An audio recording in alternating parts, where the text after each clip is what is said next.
여러분, 예수님이 왕이 되시면 단순히 지금 있는 그 왕을 그 자리에서, 왕자에서 끌어내리고 예수님이 그 자리를 차지하시겠다, 그런 이야기가 아닙니다. 예수님은 이 땅을 참된 회복으로 이끌어 가실 참된 하나님 나라의 왕으로서 이 땅에 오셔서 이 땅의 잘못된 생각들, 잘못된 삶들을 완전히 바꾸시고 회복시키셔서 하나님의 온전하신 통치로 이끌어 가시겠다고 말씀하고 있는 겁니다.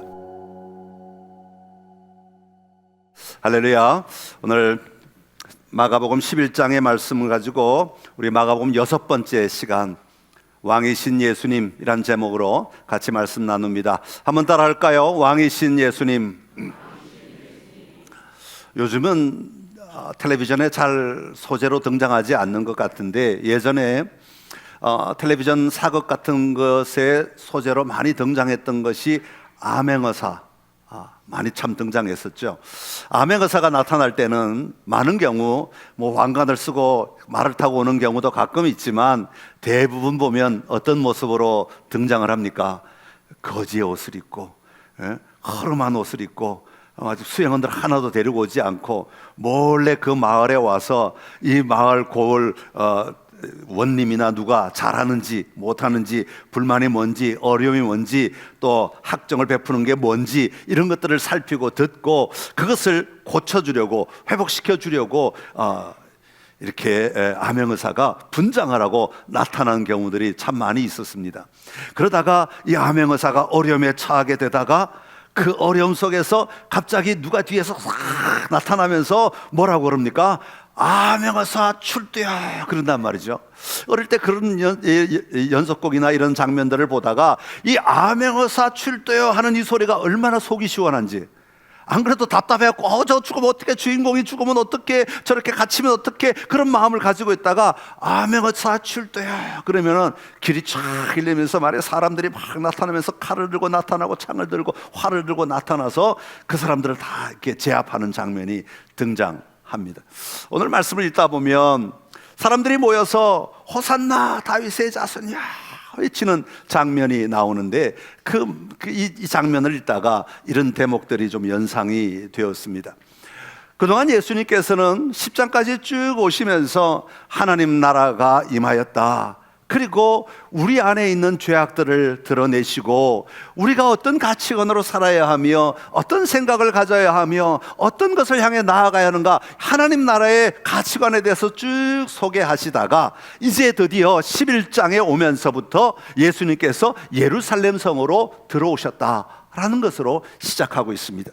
그러면서 예수님께서 분명하게 누구신가를 선포하는데, 그 가장 핵심되는 단어가 뭐냐면 예수님이 바로 왕으로 오셨다 라고 하는 것을 선포하며 시작되고 있습니다. 여러분, 예수님이 왕이 되시면 단순히 지금 있는 그 왕을 그 자리에서, 왕자에서 끌어내리고 예수님이 그 자리를 차지하시겠다, 그런 이야기가 아닙니다. 예수님은 이 땅을 참된 회복으로 이끌어 가실 참된 하나님 나라의 왕으로서 이 땅에 오셔서 이 땅의 잘못된 생각들, 잘못된 삶들을 완전히 바꾸시고 회복시키셔서 하나님의 온전하신 통치로 이끌어 가시겠다고 말씀하고 있는 겁니다.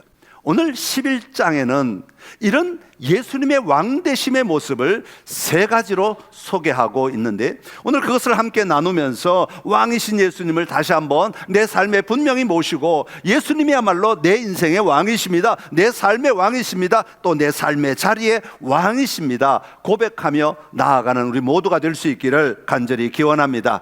첫 번째로 말하고 있는 것은 오늘 우리가 읽은 1절에서 11절 말씀을 통해서 예수님은 왕이신데 어떤 왕이신가 하면 겸손한 왕이시다, 겸손의 왕이시다, 그렇게 소개하고 있습니다. 한번 따라 할까요? 겸손의 왕이십니다. 스티브 램버트라고 하는 사람은요, 이슬람과 기독교의 차이를 이렇게 소개합니다.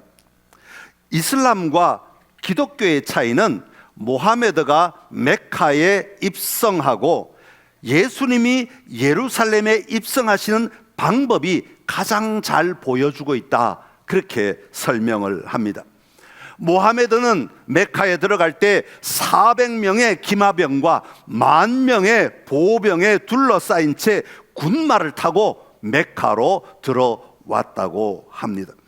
그를 환영하는 수많은 사람들이 있었는데 그를 환영하고 그를 정말 반기는 사람은 그의 수하로 다 받아줬지만 그를 반대하고 저항하는 사람은 죽이거나 다 노예로 만들어 버렸다고 합니다.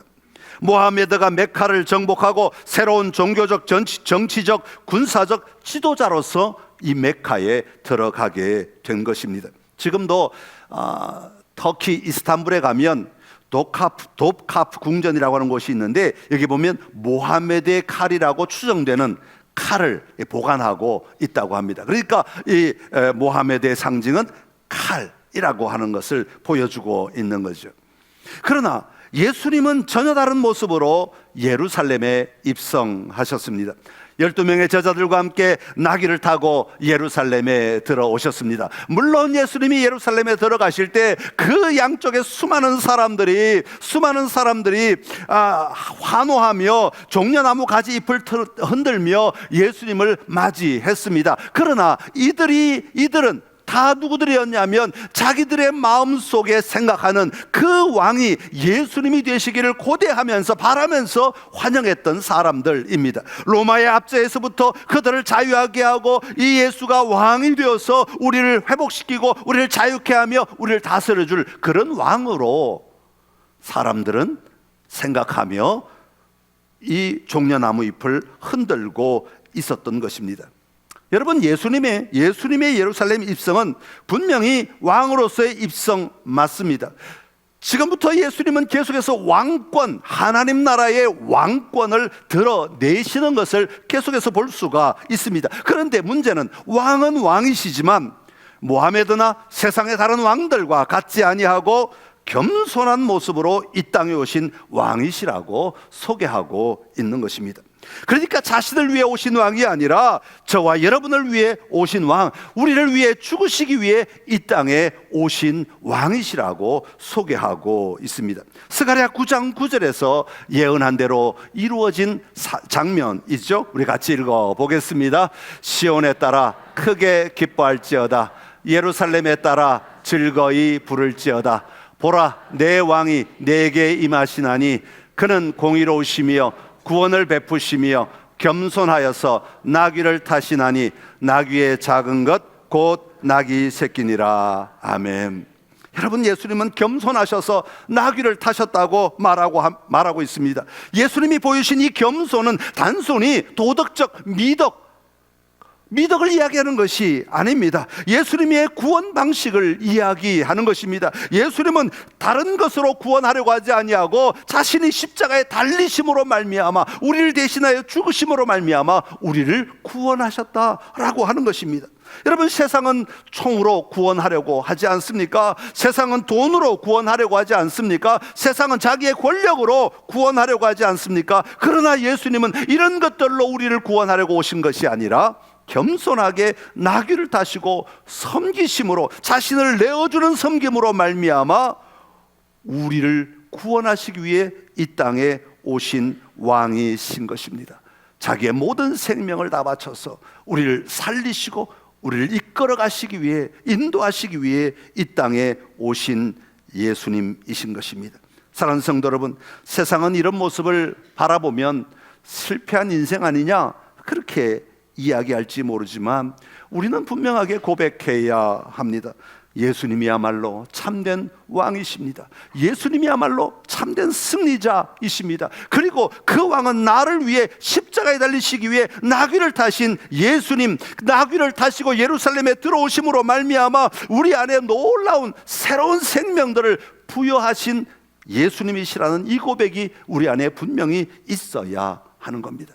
또한 우리는 나귀를 타고 예루살렘에 들어오시는 그 예수님을 우리의 눈으로 바라볼 뿐 아니라 그 뒤에 계시는 예수님 또한 바라볼 수 있어야 합니다. 우리는 영화를 통해서, 그림을 통해서, 영상을 통해서 우리는 종종 보지 않습니까? 예루살렘으로 들어오시는 예수님, 종려주일 그 예수님의 모습을 우리가 바라보지 않습니까? 그러나 우리가 궁극적으로 바라봐야 될 것은 그것을 훨씬 넘어서서 마침내 이 땅에 오실 예수 그리스도, 참된 승리자로 이 온 세상을 다스리실 참된 하나님이신 예수님을 우리는 분명히 바라볼 수 있어야 하는 것입니다. 오늘 우리 안에 임하신 예수 그리스도, 특별히 겸손으로 낮아지시며 자신을 내어주기 위해 이 땅에 오신 예수 그리스도를 온전히 바라보며 우리의 삶의 자리에서도 예수님처럼 겸손의 삶으로, 낮아지는 삶으로 하나님 앞에 나아가는 은혜가 있기를 간절히 기원합니다.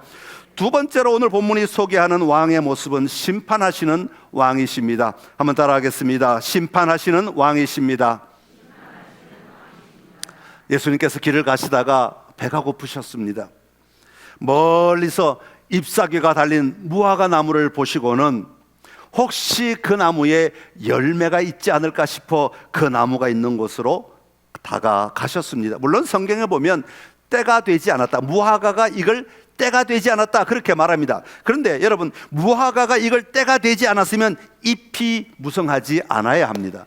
무화과는 잎이 먼저 있고 그 잎 끝자락에 과일이 열리는 그런 나무입니다. 그런데 잎이 있다는 것은 어쨌거나 그 열매가 작든 크든 존재한다는 것을 이야기하는 겁니다. 그래서 예수님은 잎을, 때는 아니지만, 무화과가 열릴 때는 아니지만 잎이 있다는 것을 보시고, 아, 잎이 있으니까 반드시 열매도 있겠구나 하고 그 열매를 따러 가시게 된 거죠. 그런데 그곳에는 열매가 없었다라고 말합니다. 그래서 예수님께서 말씀하시죠. 이제부터는 영원토록 사람이 내게서 열매를 따먹지 못하리라.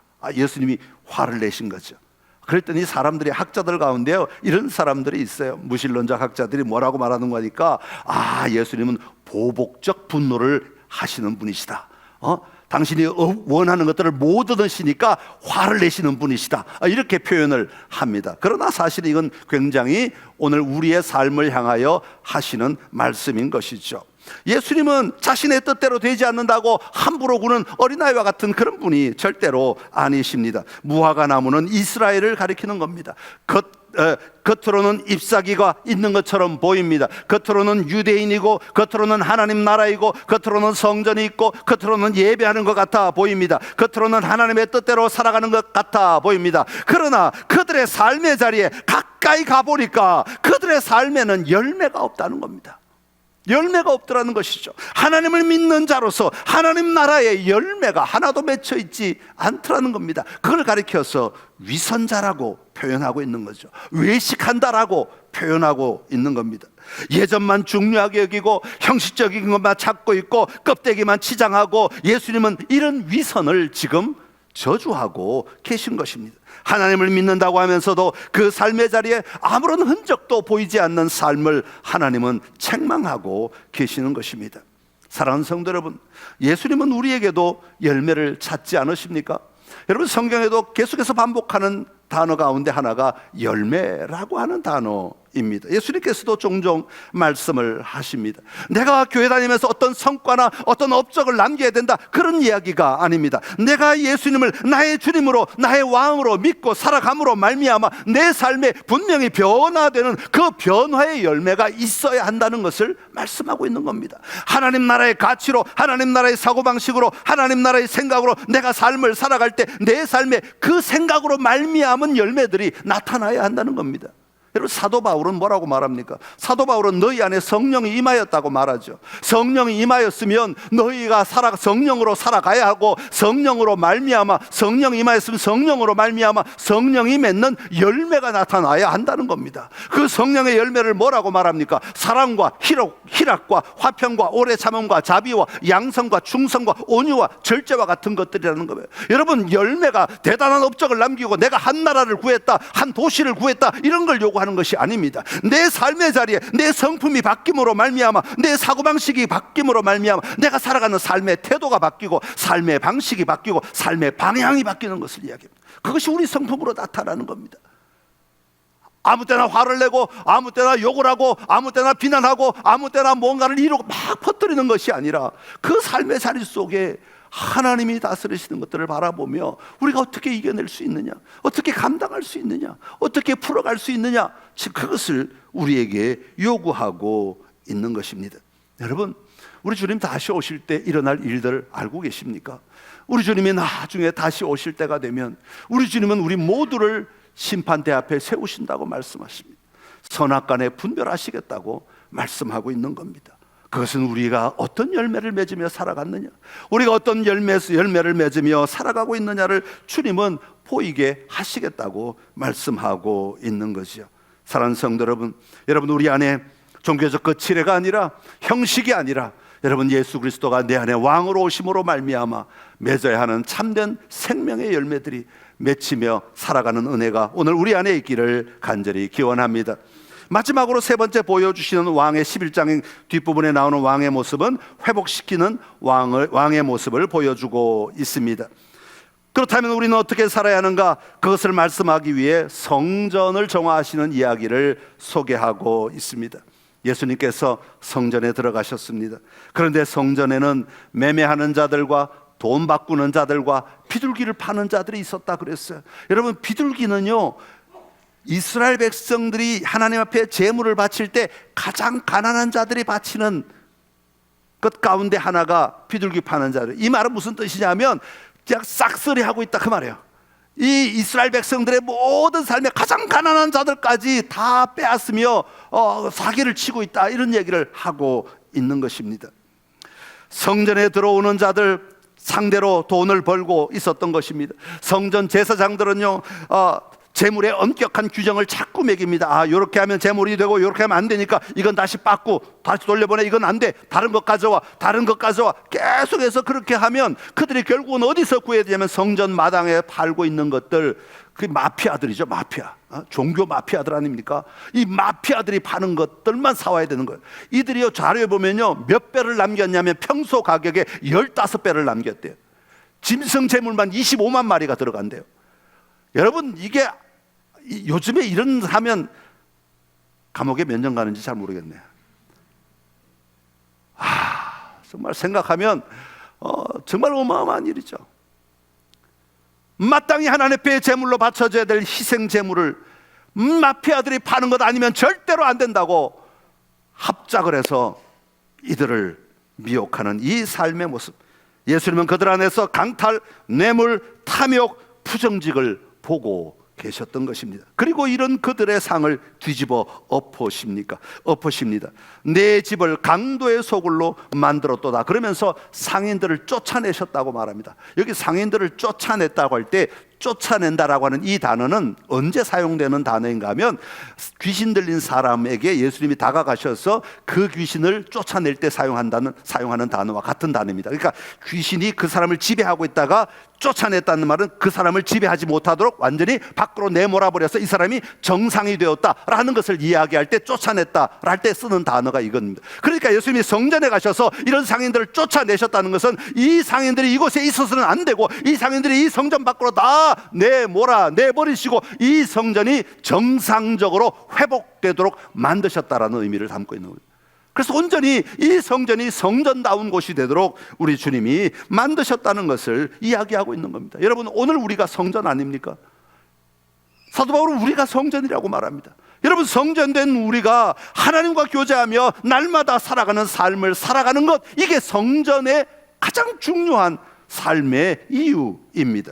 그런데 우리가 우리 안에 있는 세상의 탐욕이나 잘못된 것들로 인하여 하나님을 순전하게 만나지 못하고 내 탐욕에, 내 욕심에, 내 어떤 사리사욕에 묶여서 우리가 거기에 끌려다니며 하나님을 이용한다면, 여러분, 우리 주님이 그것을 내쫓아내기를 원하시지 않으시겠습니까?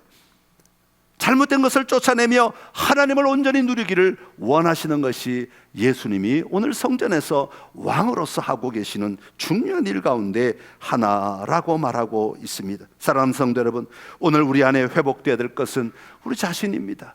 우리의 마음과 우리의 생각과 우리의 삶의 방식들이 하나님의 방식으로 회복되어서 하나님을 온전히 순전하게 누리며 살아갈 수 있도록 만들어 가시는 것입니다. 여러분 안에 이런 순전함이 회복되기를 원하고, 여러분 안에 이런 순전함으로 하나님을 온전히 누리는 삶이 회복되시기를 간절히 기원합니다.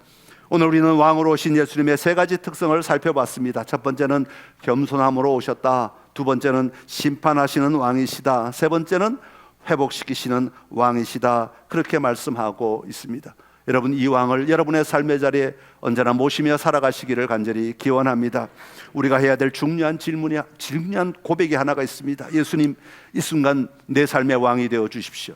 문제가 있는 곳에 이 문제를 풀어가기 전에 예수님, 이 자리에 예수님이 왕이 되어 주십시오. 어떤 곤란한 상황이 생겼을 때, 어떤 갈등이 일어날 때 그 자리에 주님이 이 자리에 왕이 되어 주십시오. 정말 어렵고 힘든 상황 속에 우리가 빠졌을 때 주님이 자리에 왕이 되어 주십시오. 고백할 수 있어야 할 줄로 압니다. 여러분, 이 한 주간 예수님이 우리의 삶의 왕이 되어 주십시오. 제 삶의 왕이 되어 주십시오. 늘 고백하며 사는 삶이 되기를 간절히 기원합니다.